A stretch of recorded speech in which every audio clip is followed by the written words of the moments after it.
Hey everyone, and welcome back to the Commander Experience podcast. I'm Brian, And I'm Jacob. and today we're going to talk about game theory, our second episode. You may have seen the first one regarding rethinking board wipes and removal, and today we are going to cover ramp. Yes, so today we're going to go into mana rocks, creatures, and maybe lane ramp as well.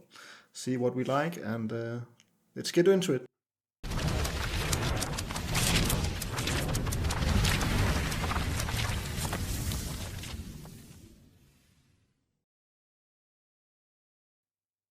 And first things first, I think the most important question is that, as we also covered with removal, was if you can follow a template or not. Can you just jam 10 ramp pieces into your deck and then everything is fine and as it should be?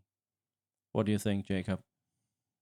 I think ramp is so hard to do that one because especially like the first hurdle is definitely colors for me. Like different colors plays already there. I play different ramp pieces, and then even more when we get into specific commanders. So I think it's very hard to follow a template. It's up to your colors and especially your commanders. And I think that's even more true for higher power levels. Yeah, I don't think it's been more than a year or so that I really begun to considering ramp. Not only what should I run, but also how much should I run. Up until a year ago, I think I was just running 10, 12, 14 pieces depending on the deck. But now I'm more leaning into should I cut back a bit and maybe not run as much ramp? And especially in my newer decks, I've begun to run very little ramp because I think there's also a question of when you're playing in bracket 4 that in the mid game, top decking a mana rock is not the most exciting thing. So how much is enough? And does it benefit you in the long run to just follow a template and put in 12 pieces? Yeah, I agree. I would say I'll also look into more to ramp here.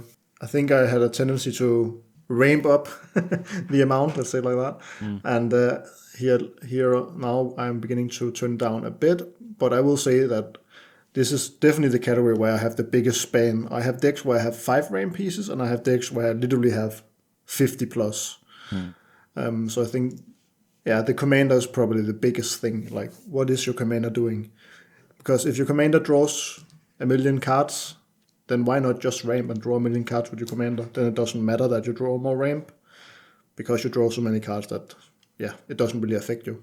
But let's talk a bit about that, the consideration that goes into how much ramp we're running. What would you say affect the most if you're putting in a lot of ramp or not? It's actually kind of hard because it is a bit of feeling when you play out the deck. I have definitely had some decks currently that are playtesting a bit where I put in a lot of ramp and thought, yes, that's fine, I'll just chew through it. I actually just sat here and playtested a gold best deck. And when I was building that in my head, I was like, yeah, just play 40 plus ramp pieces. It doesn't matter. I'll just surveil everything away. And then I played it and was like, what do I need the mana for? My commander is 2 mana. All my cards in my deck is 0 mana rocks. Doesn't really matter that I have 20 mana pieces, even though the deck abuses the artifacts as well. So sometimes I think it's actually first I find out in the playtesting. But also in general, if your commander draws card, I would probably say play more ramp. Or if your deck tries to aggressively tutor for something that draws cards, or if your deck is the whole deck tries to tutor let's just say Ristic Study or the One Ring. If that's the whole deck plan, then I think it's fine to have a higher amount of ramp because your deck will draw cards. Where it gets a bit more dicey is I have a Dimir control deck and I don't really draw that many cards and I try to interact with my opponents. So I don't really have the time to spend my turns ramping more and more and more, and it isn't really a payoff for it in the end. So I think that's where you really need to look at it. But it is interesting, especially because I also think that the ramp you choose might also play into this factor. If you draw a lot of cards, you may be more inclined to calling a ramp is maybe wrong, but more inclined to play cards that are more temporary mana or faster mana. Doesn't really matter that much how much mana it is. So yeah, that's why I also think that it's very different from deck to deck what you play in the deck. I was also thinking that even with a low mana curve, it's not necessarily wrong to run a lot of mana because mana will still give you access to cast more spells. So even if your mana curve is low, doesn't mean that you necessarily has to run less ramp.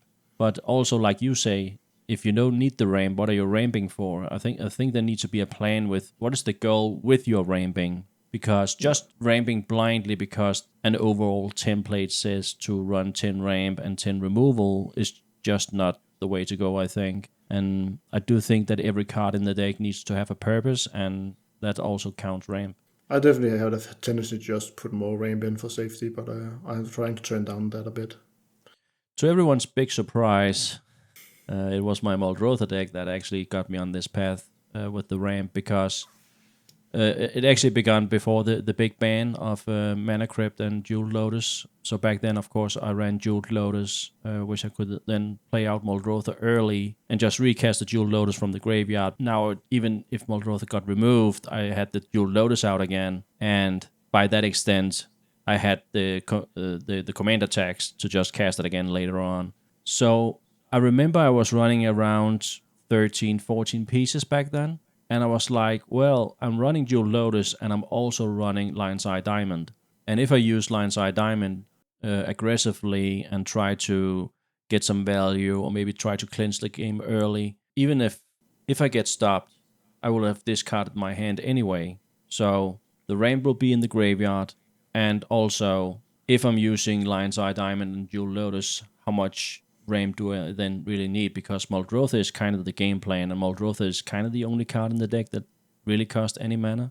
So when Muldrotha is out, I really don't need that much mana, also because my win condition is looping Lion's Eye Diamond over and over again and generate infinite mana. So I was kind of like, okay, wouldn't it fit the deck better than that I just get some value out instead of ramp early on, because I can wait with the ramp, so to speak, because I get the mana when I need it, casting Lion's Eye Diamond when I need Muldrotha out. So I can keep it in hand, or I can tutor for it when I need it. I don't really need a lot of ramp early on, because Muldrotha is not a deck that's going to try to win most of the time on turn 4 or 5 anyway. It's more like 6 or 7. So that was when it began. How much ramp do I need? And right now I'm running 10 pieces because I do still think that you need to have a little ramp, also because you will get stopped and people will remove Muldrotha or counter it, because especially in our private pot, you know what it means if Muldrotha resolves. I just need one card pretty much most of the time to win. So you need ramp for those situations where you get stopped and you have to cast Muldrotha for 10 mana or something like that. It is kind of interesting that at this point in our power level that more ramp is kind of in the same vein as win more, because you only need it, or even the other way. Either win more or you're basically already lost, because when you need the ramp, it's because you're behind, and then it's already too late because the game is going to end in a second. And if you're already so much in front that you have time to play all your ramp, you already run the game. So it is an interesting thing now, because I feel like the ramp is like this, and then it's just flat lines. Yeah. So there, you want to get to a specific point, and after that, you don't really need more mana. Where in casual or more casual gameplay, I think that more mana is always better, because you're going to play these big bombs and the game's is going on, and 15 mana is just 2 big spells next turn. Where here you get to 5, 6, 7, and then the game is over. Yeah. So you drawing another ramp piece is kind of bad. So you really have to abuse the ramp if it's necessary. I also think that when you play Bracket 4 as we do, we run a lot of tutors, and if we have a tutor in hand early on, we usually go find either ramp or Ristic Study or something like that. And the games where you find Ristic Study because you need the card draw, now you're going to cast Ristic Study on turn 3, meaning that you may have cast Demonic Tutor on turn 2. So now you really only have turn 1 to cast ramp. Because if you're casting Demonic Tutor on turn 2 and Ristic Study on turn 3, when are you going to ramp now? Is that on turn 4? So there's this awkward curve where you don't really have time to play ramp. So if the curve is getting jammed up, how much ramp are you then gonna fit into your deck? And when are you hoping to cast it? There's also the games where you just have Ristic Study in hand, It's coming down turn 2 or turn 3, depending on if you're ramping or not. But that will be your turn. So now you're playing Ristic Study instead of ramp, and that will almost 99 out of 100 times happen. So I do think that us running tutors in bracket 4 and all of us playing Ristic Studies, that this will happen more times or not. There's also the cases where you're running Dranith Magistrate, for instance, because you're running white. You will always cast those turn 2, especially if you have opponents that has commanders that cost 3-4 mana, something like that, and that's 90% of our commanders. So now you're casting Dranith Magistrate on turn 2, and that's the most popular curve to be ramping in. But you will always cast Dranith Magistrate on turn 2 if you have it. The same goes with Collective. And I think that's also why in our playgroup we see more turn 1 targeted ramp, because it's also actually a weird thing I was thinking about is that the banning of Mana Crypt actually made all 2 mana rocks kind of worse, because I remember from Mana Crypt times that one of the best opening hands was basically Mana Crypt into whatever mana rock, 2 mana rock, and then maybe you even had a Stone Ring for your other thing, and then you had infinite mana turn 2 or 1. And that play pattern has been a bit harder now. I think it seems like, at least I do, I think other people do it as well, is that we try to replicate that experience a bit by using other things like Simming Spirit Guide that actually boost the mana just one time, and then you use that mana to maybe play your mana rock a turn early, because you know on your next turn you need to play your Draneth or Ristic Study, and so you actually use some of the faster mana to play some of the other rocks. That's at least how I use them. If that's good enough, I'm not sure. At least your decks need to draw a lot of cards for that being good. I keep coming back to the article, and he also made a video about it, Sam Black, regarding land drops and ramping. And I remember trying it out back then. I thought he made a lot of sense when he said, just put more lands in your deck instead of ramp. Because he also made the point, what are you ramping for? Because he didn't say don't run any ramp at all. And he also said that he was talking about the 2 mana rocks. He wasn't talking about Soul Ring and Mana Crypt and those ramp pieces. And the more powerful our pod has become over the years, the more I'm falling back to his points about I would rather just have a land in hand right now instead of this ramp piece, because now I'm missing my land drop.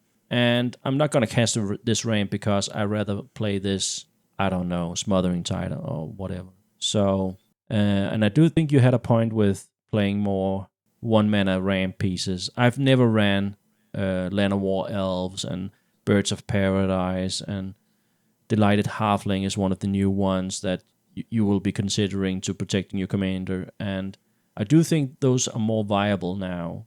And I'm beginning to look into it. And I also think, talking about the curve, that's why I've had the experience that the decks I play that are only 2 colors, I usually run Scepter of Eternal Glory.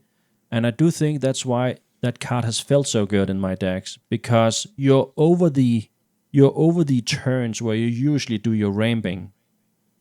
Yeah. And now you have turn 4 that is usually for value plays. And I think that's why Scepter of Eternal Glory feels so good, because I don't need to cast it on turn 2. Usually I can cast it on turn 2. But now I have room to cast it on turn 4, and it provides free mana right away. So it's kind of falling into this void, or what would you have it calling it, where your ramping is kind of over. Now you want to begin evolving your plan. And I just felt like it's a nice fit for Scepter of Eternal Glory. Yeah, I have the same feeling with... I think it's kind of the same feeling I have with Chromatic Aura. Same thing where on your turn you want to play a 4 mana spell from your hand, but you actually have 7 mana, so you use that mana to play Chromatic Aura, and then you use the mana from Chromatic Aura to play the 4 mana spell you actually wanted to play. And then on next turn you're so far ahead. And I think it's kind of the same with Scepter, just a little bit earlier.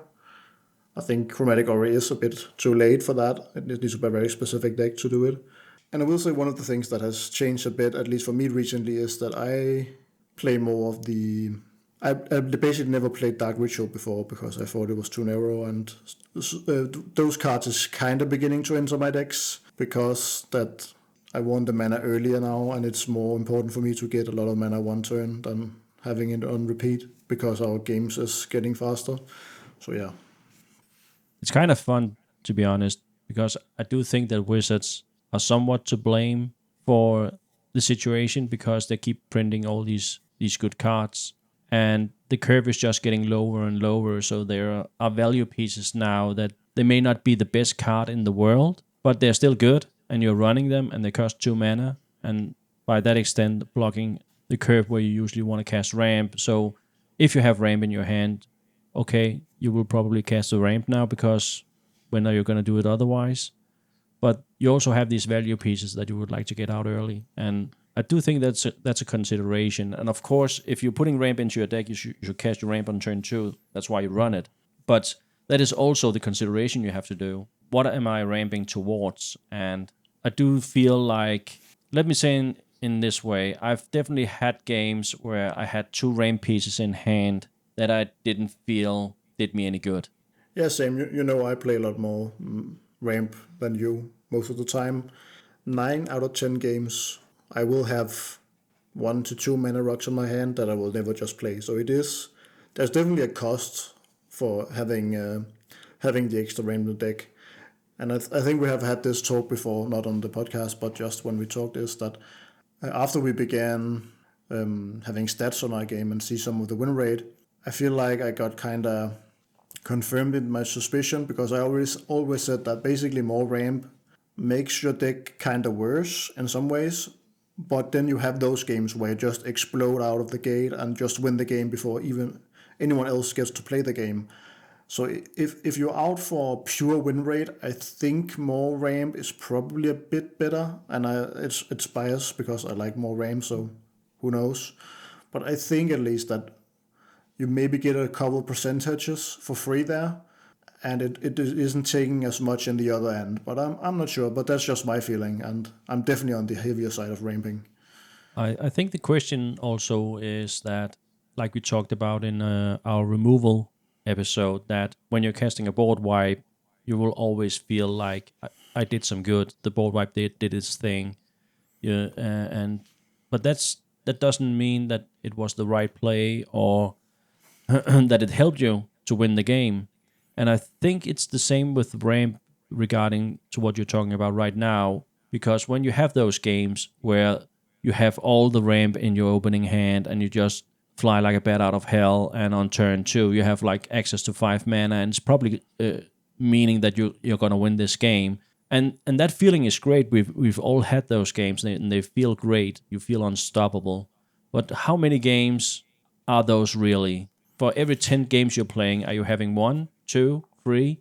Is it 8? So because if it's 1 out of 10, then it's 10% of games you're playing that will have this outcome. And is it then worth running all this RAM for 10%? So I think, as always, one have to look at the overall picture and say, I think it's important to notice not only the good times you're having with the RAM, but also the times where you're just top decking all this RAM, and the situations where you don't get to cast it because you need to keep up mana to stop your opponent, or no matter the situation. And I don't know. It also feels like that if you're at the mid game and the game is maybe not going your way, so now you're, just because you don't have anything better to do, no more options in hand, you're just ramping on turn 5 just because you don't have any other play.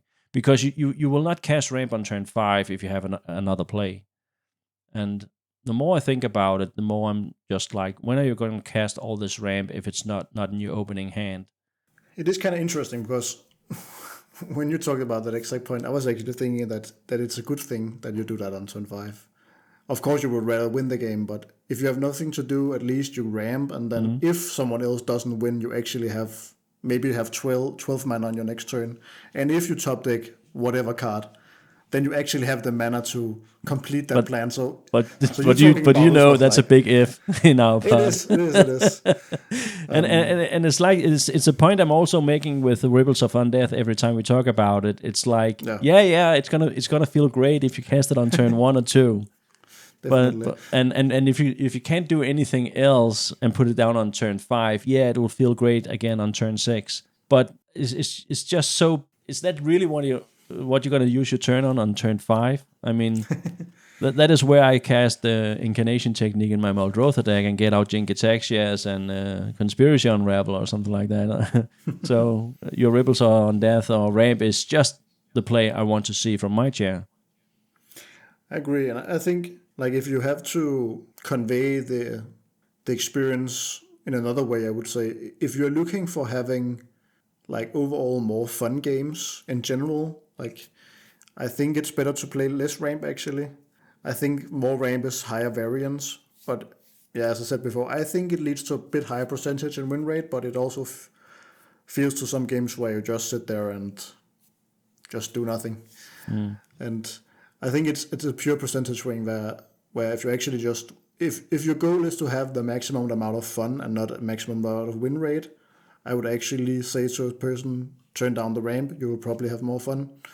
Of course, if you only have 10 mana spells in your deck, that's a bad idea. But as an overall thing, I think that's actually probably correct because I feel like it's introducing higher variance into the deck, and I just from personal experience feel like the variance is a slight bit in the favor of winning more. If that's true or not, I'm not sure, but it feels like that for me at least. So Yeah.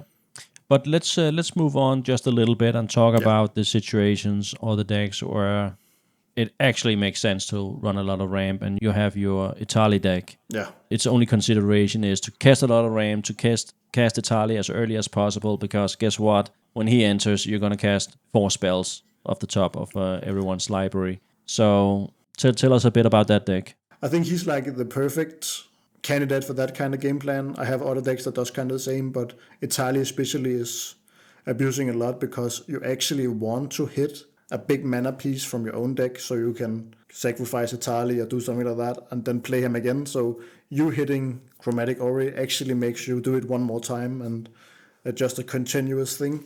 So he's like the top of the top trying to really abuse the okay, my deck is literally just 60 brain pieces and 40 lands and let's go. Yeah, he's the poster child. Yeah, exactly. Because some other decks I will point out, and I think actually this is something we see kind of in CDH now, and they do it in a bit of different way because their meta is a bit different. But like Thrasios is kind of like this, where you always have something to do with your mana. So you making 20 mana, it's actually fine. You'll just draw some cards and get some value and do some stuff. So there's these kind of commanders, and I have Evelyn deck as well that does kind of the same thing. Yeah, so basically if your commander is kind of a mana outlet, and it doesn't have to be it in the traditional sense as Thrasios, because Italy does it a different way, but yeah, if you can repeat something from your command zone, it's actually probably always good to just have a lot of mana. And I really enjoy playing those decks currently, and that's also probably why I'm biased Yeah. going in the direction of more ramp, because I play a lot of these kind of commanders. Before we started recording, you were also talking a bit about your Kefka deck, because when he enters, you're going to draw a lot of cards anyway, 2 or 3 cards usually on average, and you also, of course, run a lot of blink in that deck, so you can do it more than one time, or maybe you have boots out so you can attack right away and get the trigger again. But I'm also thinking that, yeah, you're drawing a lot of cards, but it's not necessarily ramp that you want to be drawing. I know that you can probably draw through those ramp pieces, but I'm also thinking that when you do have Kefka out, you don't need to ramp it anymore at all.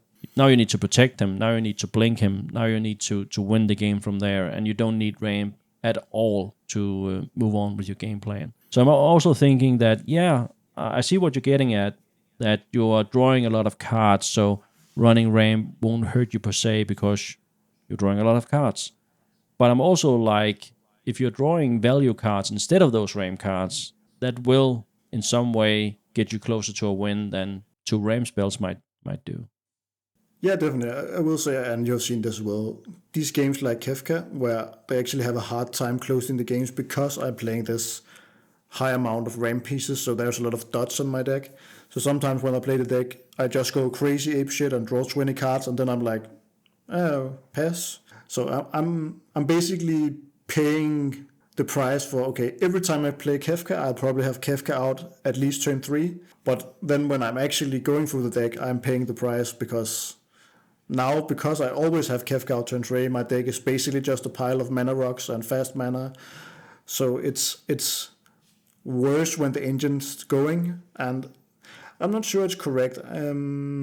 You actually, because when you started playing Kefka, I think you won the first 3 out of 4 games, and I've noticed that the last couple of games you played Kefka, you didn't win, and I think there's 2 reasons for this. The first one is that we've gotten a lot of respect from Kefka, but I think the other reason is that you do try to ramp out really aggressively, meaning that if I have Wash Away in hand or some other opponent has a counterspell, you're usually the one running into those removal. And I'm kind of beginning to taking the side where you kind of, I'm not telling you how to play your deck because you're winning a lot more games than I am, but I'm thinking that you might want to be playing Kefka a bit more like I play my Muldrotha.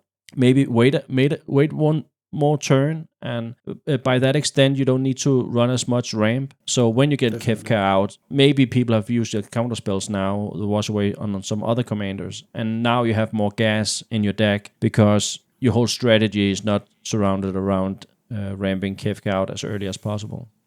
Yeah, I definitely agree that the version of Kefka I'm playing is very specific. It's basically Brackett's fourth version of a turbo deck, and I'm actually a lot of my commanders like Itali and Evelyn as well I talked about is kind of a turbo deck that just tries to do it first and fast and hopeful I get so much value that it overwhelms you. If it's the best way to play it, I don't know. I think it actually matched the theory quite a bit with the ramming theory, because I think it's the same thoughts that go through my head. Is I am definitely going to lose some games to having this kind of weird setup where I have a lot of ram in the deck. But I hope that the wins I get for free, to say, before you even get to play the game, like makes up for the losses. So it feels like it's kind of the same way in where it's a gamble where, okay, if I build my deck like this, I'm going to have 5% losses because I just don't draw the right cards, or I get stuck in my loop or whatever. But then I get 7% more wins because I just win before everyone else gets to play the game, and then okay, that's a 2% plus. So, and I think that it is interesting because I think this is also a lot to do with the person playing the deck, if they like to play the game like this, because some people will hate it, I think. Yeah, it is. It is a kind of all or nothing strategy because you really don't want to have Kefka costing 7 before you get any value. Yeah, definitely. And I also feel like maybe it's definitely a bit of bias of how I enjoy playing the game. I don't know, I think it's so fun to play like basically arch enemy in a game and be so far ahead and try to like finish the game before the 3 opponents that basically spanning together tries to stop me. Yeah, and I also think it's effective because people are no longer evolving their own game state. I've had a lot of those games myself, pedal to the metal and just try to win as fast as possible. And what I've noticed is that besides it being fun and having the table gang up on you and see if you can come through it, that's one thing. And you may not end up winning, but your opponents are going to use all of their resources and all of their times to try and stop you, so they don't have time to cast their own value engines and stuff like that. So it is effective. But I also think it's worth to mention regarding your Kefka that yes, you won 3 out of the 4 first games you have with Kefka, but as you remember, 2 of those games were Kefka on turn 2, and you had Lightning Greaves out also. So it was both an enters trigger and an attack trigger you got on turn 2. And those kind of odds and value are hard to overcome. You are supposed to win those games. But I also think that you know that those are very rare, and for you to hit that 2 times within 4 games is just, magical Christmas land. So, and I also noticed, and I think you even said this yourself when talking about the games afterwards, that you do feel that it's hard to play against your opponents when they have card draw engines on the battlefield, like Mystic Remora, Ristic Study, something like that. Because yes, people are going to discard and you're going to keep drawing value for yourself, but we also have answers because we're deciding what we're discarding. So it is a balance, and it is difficult because if you're not fast enough, then we are gonna have engines to stop you, and if you're too fast, you might gonna eat the first counter spells. So I'm not sure what the right answer is for this deck. But I do think it's one of those decks that you can play either way. And Yeah. just to close out Kefka, because I think you and I could talk about this for hours. Our point in this is, of course, being that these are the consideration that goes into should you run ramp or not, and thinking Yeah. about how you want your deck to win. When are you gonna cast Kefka? Are you gonna do it early and try to do that and play it as a turbo deck as you do? Or are you going to be more patient and try to win a mid-range game instead? Because those two decks are very different regarding to how much ramp you're going to run, I think. Yeah, definitely. I think that's what's cool about talking about ramp is because your ramp package can basically change how the deck plays totally. Like go from a turbo deck that tries to do something quick to a more controlling deck, or even being a stacks deck where you maybe don't even need that much ramp because the deck is or the game is slowed so much down that everyone else can't do anything anyway, so you don't need ramp. So yeah, ramp is pretty interesting. But now we talked a lot about Kefka, but maybe we should talk about some of the different kind of ramps. Kefka, you can play the green ramp. I wish I want the 1 mana ramp in that deck, but do you have like a preferred ramp pieces or style? Do you like the rocks or lands or? I'm actually not sure, to be honest. I do lately find myself putting in more rocks instead of land ramp.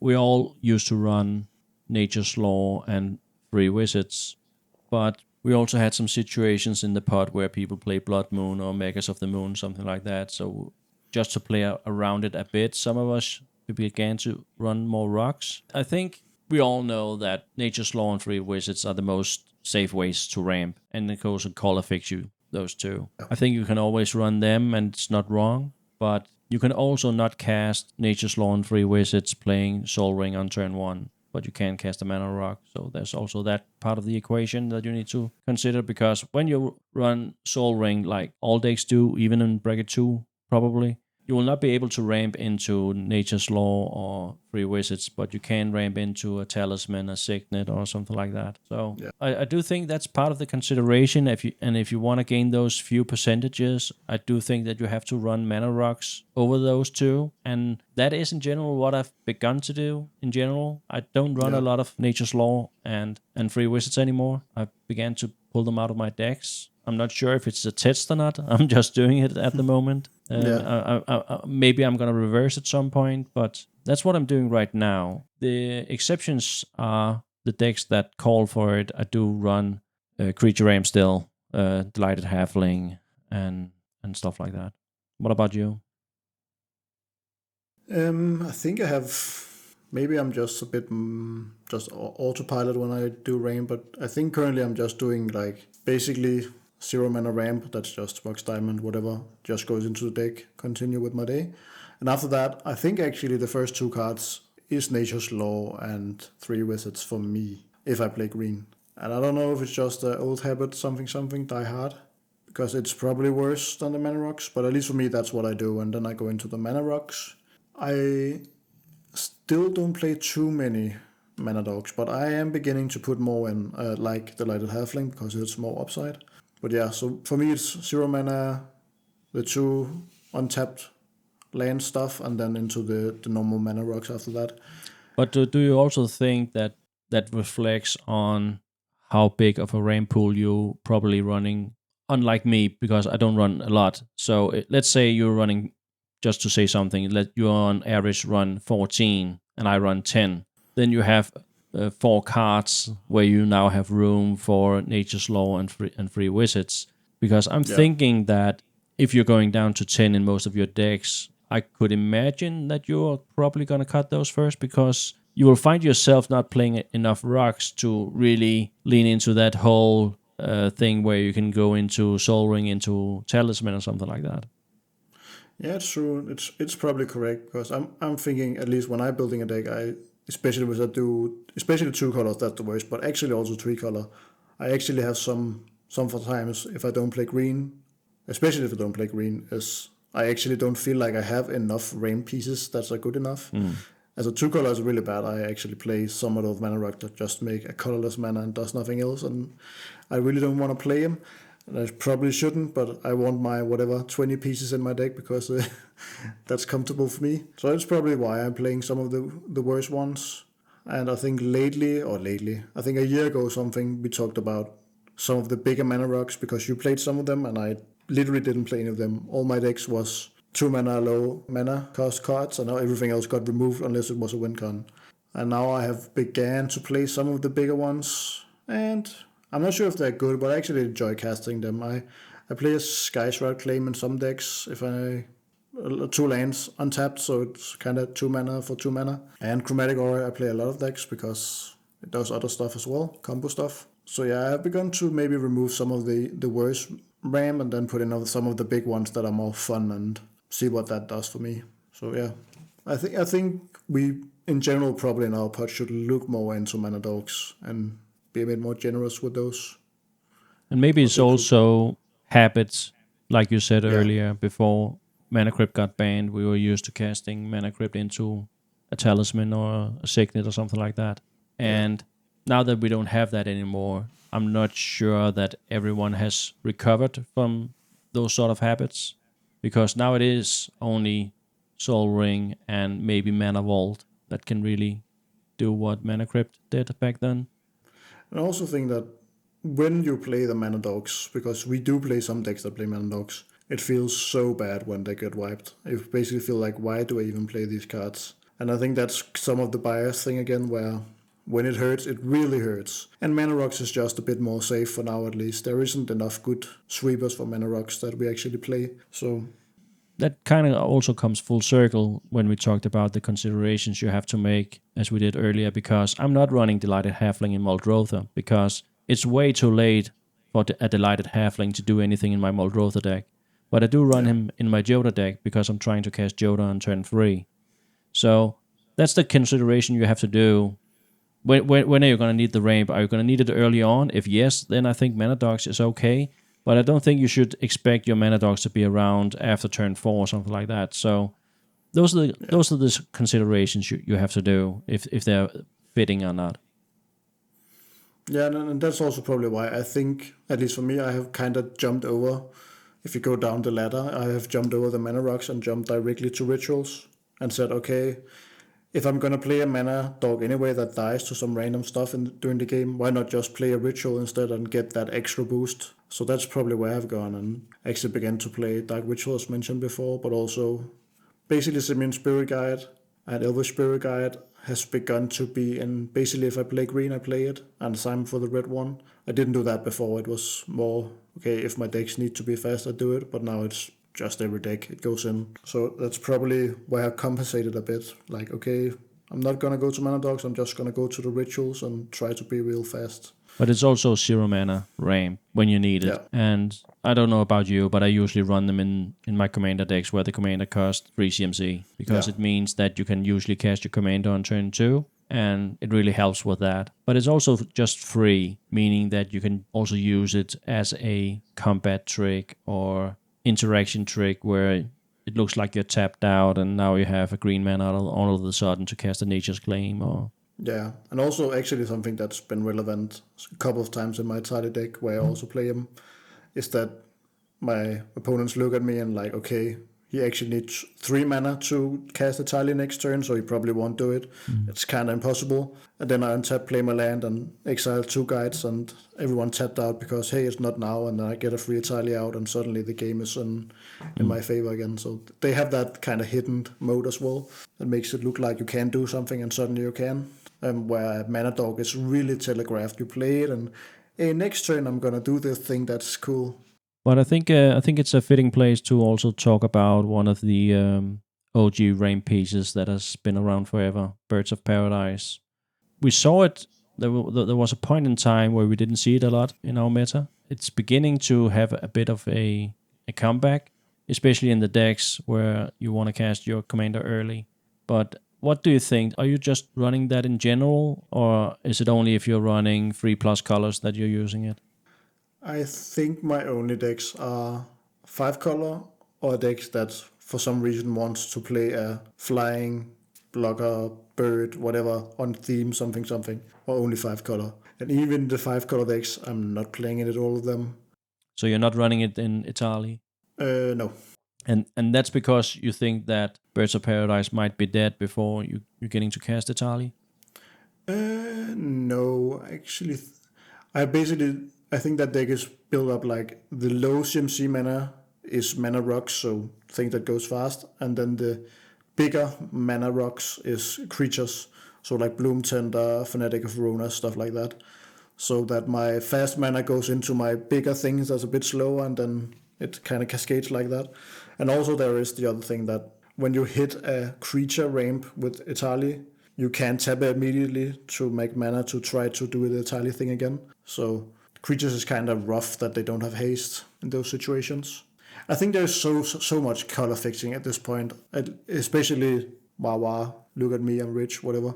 If you have all the lands access, if you proxy or whatever, and you have the all the fetch lands, all the shocks, all the OG dual lands, I don't think colors is actually a thing. Like I play the Tudor, that's green. I play that in 5 color, and I'm like, it's probably fine. I haven't really felt it. Yeah, the lands are so good at this point. I think it's so easy to mana fix. I wish that Wizards was a bit more aggressive with the pips on cards. Yeah, it does seem like, especially your creature ramp does need to have more than one purpose for you to be running them. So either your commander deck is thematic about running a lot of creatures. If you're running cards like the Great Henge and Guardian Project, Beast Whisperer, stuff like that, then of course you rather want your ramp to be creatures, because now they're also drawing you cards for 1 mana. Yeah. But unless you're having those, or you're running, like you said, Bloom Tender and Priest of Titania, stuff like that, you're running them for a reason, more than just to be ramping. So again, considerations, thinking about why you're running them is important. What about cards like Gaia's Cradle and some of the newer lands like Great Tree Life, and we're also getting the new Evendo Walking Haven in the upcoming set. Are you considering those to be ramp pieces? I don't think I am, at least not when I'm building a deck. I think for the most part, I think Gaia's Cradle is a bit different because it's easier to abuse. But the other ones, I think your deck kinda has to evolve around the card in some way. I know there is some decks like Nyctos, if you're playing mono, it's probably good. And I can't remember, is it Tree of Life? That's like, yeah, the one that cares about creature types. I can't remember. Yeah, it's creature type, so it's more specific. Yeah, I think those kind of cards is basically, if your deck fits, of course you play it, and else I wouldn't look at it. I think Gaia's Cradle is probably an exception. At least for me, I have begun to just put it into more decks. And yes, sometimes I have it in my opening hand, and I cry a bit, and then I mulligan, and then another game it makes 20 mana, and it looks insane. It can act as a ramp piece. I do agree with you that I'm not thinking about them as a ramp piece, but especially Gaia's Cradle can in many games tap for 2 mana like Ancient Tomb on turn 3. Yeah, I think Gaia's Cradle at this point it's almost free to put in your deck. You will get punished sometimes, but yeah, I think all the other ones is more of a, my deck kind of fits with this thing, so let's put it in, and sometimes it goes crazy. That's at least how I look at it, and it's more a build around thing. Let's move on to card of the episode, a little segment in our podcast where we talk about cards that are relevant or just on our mind lately because it fits in a certain deck. And in this episode, we're going to talk about a card that is on theme with the ramp. It is a Jeweled Amulet. And you're really the one who turned me onto this when you suggested it for my Emery deck. But tell me how and maybe why you came upon it, playing it more in your decks. Yeah, I remember I played it back in the day when there were less good ramp pieces, and then I stopped playing it. And then when we talked about, basically when I moved towards rituals, I thought about Jeweled Amulet because it's kind of a ritual in the way it works. Because it's 0 mana, you can get it out and you can actually do other stuff with it. So that's what I'm thinking. And especially I think some of the commanders where we have talked about that basically the lower the cost of the commander, the better the card is. That's kind of the turbo thing where you could get your commander out earlier. And it's also decent later on in the game. And of course in Emery, as you said, there is like even more utility to it, and yeah, I think it's a decent card that, as we alluded to earlier in the podcast, it has to fit in the deck, as we talked about ramp. it's specific to deck, and this card is just strong in the right decks, I think. I do think all 3 CMC commanders would benefit for this. You're getting it out on turn 2. I also think that many Magic players can relate to having mana but not being able to spend it on anything. And running Jeweled Amulet, you will always be able to just store mana into Jeweled Amulet and have it ramp you later on when you need it. Yeah, and I think one of the things that made me think about as well is that lately they have printed a lot of 3-color commanders that has 3 mana cost, so they are specifically the 3 colors in the cost, and Mana Vault doesn't help there. Jeweled Amulet does, so... Yeah, you've built Glarb, and I have built Helga, where it's the band colors and the Sultai colors, and you need all of them to cast your commander. And I'm also running it, like I said, in Emry, because it's giving discount to Emry without even tapping for a mana, and it's just so great in that deck. Anyway, that was card of the episode. Before ending this episode, I do like to just quick talk about one of the decks I built recently, where ramp was a lot of on my mind if it should have a role in the deck or not. And that is my Torsten deck, where I built it around the Heir Apparents. So I think I'm running 28 at the moment, Heir Apparents, and I was like, how much would I like to ramp out the Heir Apparents, because it is the game plan. So the more and the earlier I have the rabbits on the battlefield, the more it will benefit me. But there's also the situation where if I don't have the correct pieces, that the deck does nothing, because the deck is built around having a lot of rabbits on the battlefield, of course. But for the deck really to work, I do need to have Food Chain, Phyrexian Altar, or Earthcraft in play. But those are my ramp in that deck. The whole deck is surrounded by ramping a lot with Gaia's Cradle, Earthcraft, and the cards I mentioned. And I also run 3 Tree Life, as we talked about before, in that deck, because that land just taps for 10 mana out of the blue. But that is the deck where I considered that I didn't want to run a lot of ramp, because it really does nothing in that deck. And I'm just relying on casting rabbits on turn 2, maybe turn 1 if I have one of the 3 ramp pieces. And then the mission is to draw enough cards to find the Earthcraft or tutor for it. And that's the game plan. And when the game plan gets rolling, the thing that is important to remember in that deck, and with that said, the considerations that I'm doing, is that when Torsten is hitting the battlefield, he's going to put creatures and lands into my hand. So I really don't want to see any ramp pieces. So the whole deck is built around that I don't want to whiff with Torsten. And all the latest game I've run where I've either won or been close to winning, I'm putting 5, 6, even 7 cards in hand every time I play Torsten. So that is more rabbits fueling the plan, and I pretty much never whiff in that deck due to me not playing all those mana rocks. Of course, there are other considerations to do when you're building a deck like that, but having more mana rocks or ramp in general in that deck would make me put less card in hand. But I just wanted to talk quickly about a deck that went in the other direction, where I do think it is viable to run a lot less ramp, because I'm getting all of my ramp in some other way.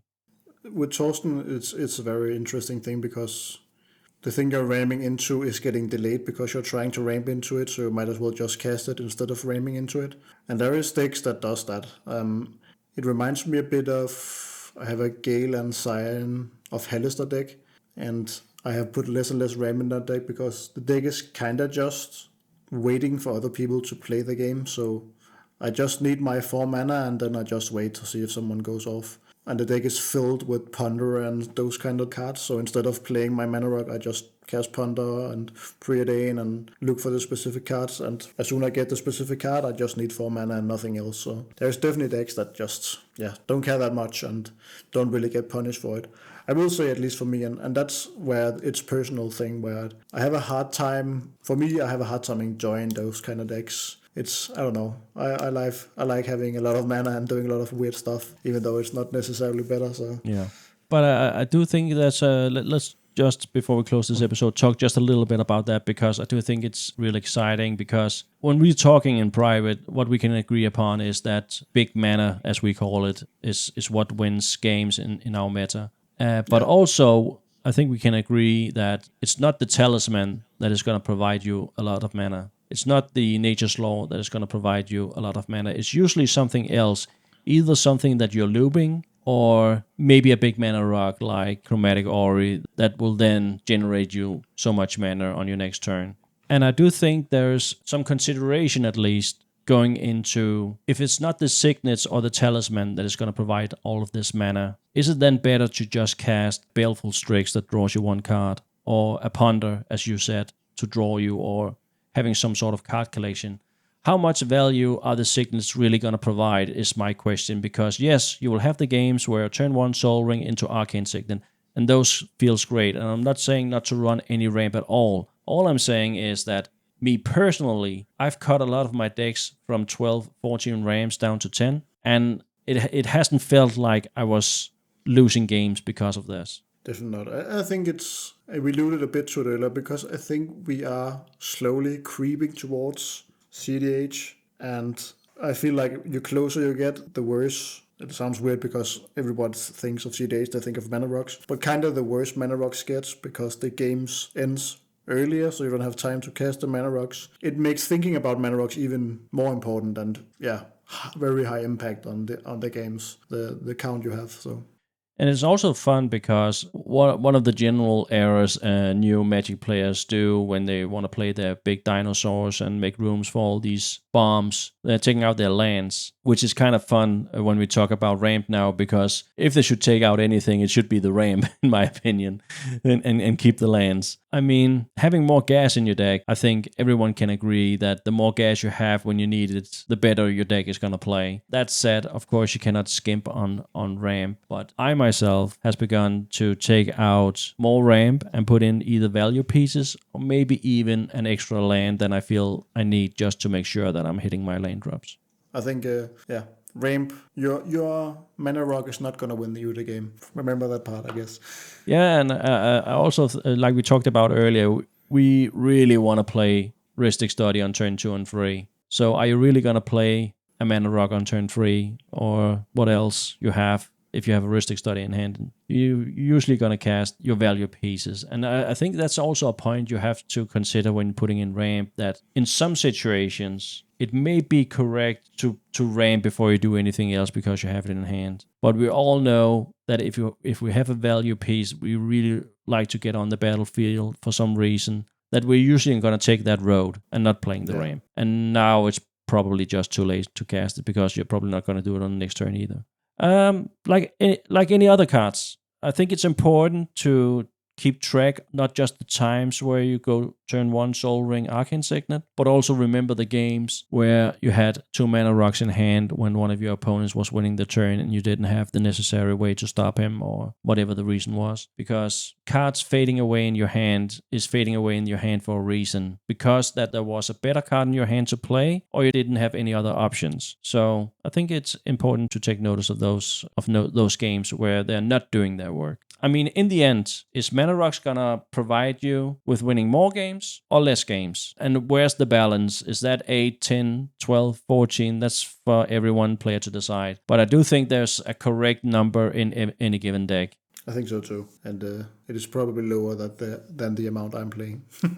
Yeah, and like we said, your Kefka deck is just one situations where we were talking about the turbo versus the mid-range. And those two decks with the exact same commander will probably run a different amount of Mana Rocks. So you cannot even say that it's a commander given that this deck has to have so and so much ramp. It really comes down to the deck. What is your plan? When are you going to cast your commander? Because it's like you talk about in general. If you want to ramp out your commander as quickly as possible and it costs 4 mana, you're probably not going to have 20 cards in your deck that cost 4 mana, because guess what? You're going to cast your commander when you have 4 mana. And it's kind of the same with ramp. You don't want to have ramp in hand the turns where you want to cast your commander. And yeah, I think that's just some of the questions one has to ask oneself when building the deck. Yeah, I will say that basically, that's at least what I feel. The higher the power level, the more intricate the ramp choices are. Yeah, that's what I have thought about at least. I think that was what we could come up with regarding ramp. We could probably talk a few more hours about it, but not getting any closer to what the right answer is. And that's why Magic is so exciting, because we have to figure these answers out for ourselves. And we just want to make sure that you are making the same considerations when building your deck. We have gotten a Discord server, and you should be more than welcome to come and ask questions and hang out with us. We will have the link down in the comments, and we will probably at a later time do a third episode surrounding this game theory, where we will talk a little bit more in depth around disruption and stacks, and is it worth running, and if so, what pieces and how much. But that will be for another time. Until next time. Until next time. See you. See you.